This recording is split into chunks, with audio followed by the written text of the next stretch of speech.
In 1949, this man claimed control of the most populous nation on earth. Yet just 20 years earlier, his party was a scattered band of revolutionaries, hunted to the brink of extinction. How did a small, marginalized group of communists, not based in a major city, not backed by a major world power, manage to defeat a unified national government and win the hearts of the Chinese people by 1945?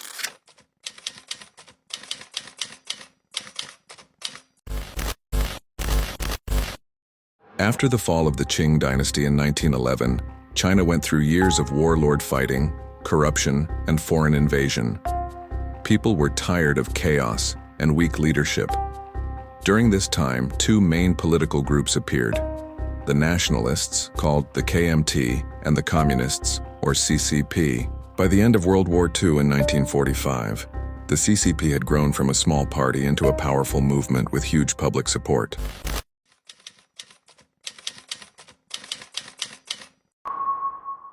The first and biggest reason was peasant support.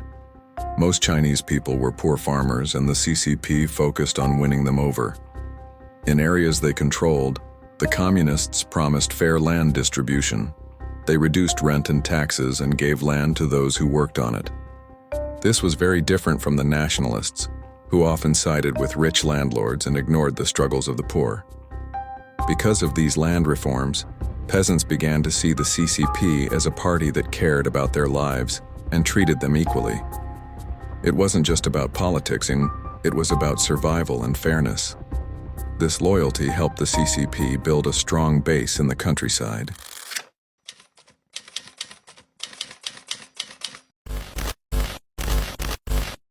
The second major reason was the CCP's role in resisting Japan during the invasion of China from 1937 to 1945.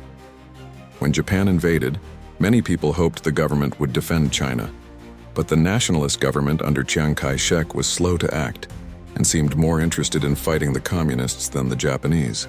The CCP, on the other hand, immediately presented themselves as defenders of the nation.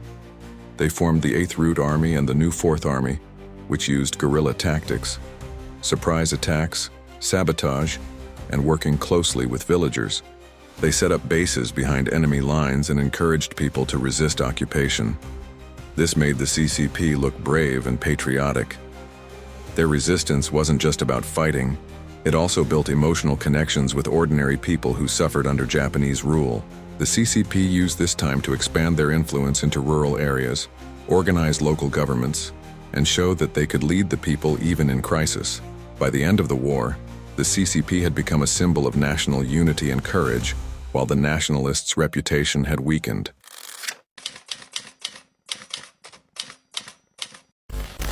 Another important reason was the CCP's effective propaganda and strong leadership image. The CCP knew how to communicate. They spread clear, simple messages that ordinary people could understand, things like land to the tiller and serve the people. Their propaganda focused on equality, independence, and ending corruption. Mao Zedong, the leader of the CCP, was portrayed as honest, humble, and close to the people. He often wore simple clothes, worked alongside peasants, and encouraged his followers to stay disciplined and selfless.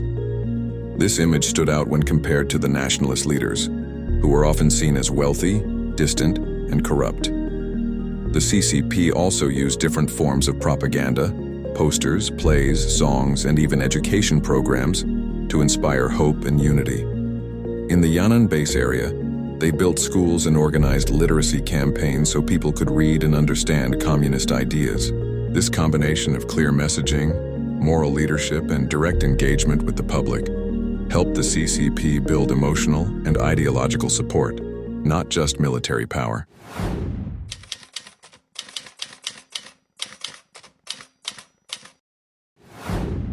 The last major reason for the CCP's rise was the weakness of the nationalist government.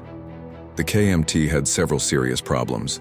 Their government was filled with corruption, officials took bribes, soldiers were treated poorly, and the economy was in bad shape.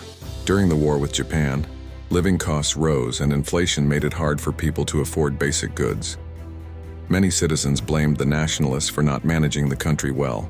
In the countryside, the nationalist troops often acted harshly toward peasants, taking food or resources by force. This pushed even more people to support the CCP instead. The Nationalists also relied heavily on foreign support, especially from the United States, which made them look less independent. Meanwhile, the CCP appeared self-reliant and truly focused on helping Chinese people.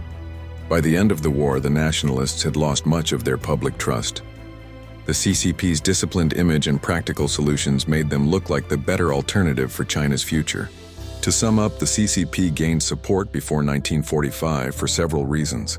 They connected deeply with ordinary people through land reforms, showing that they cared about fairness and equality. They gained national respect by bravely fighting Japan and defending China. They used strong propaganda and a humble leadership style to win hearts and minds. Finally, they benefited from the growing weakness and corruption of the nationalist government. By 1945, the CCP had turned from a small revolutionary group into a powerful movement with millions of supporters. This foundation helped them win the Chinese Civil War a few years later, in 1949. The CCP's rise proves that winning people's trust and meeting their real needs can be more powerful than just having a big army or government control.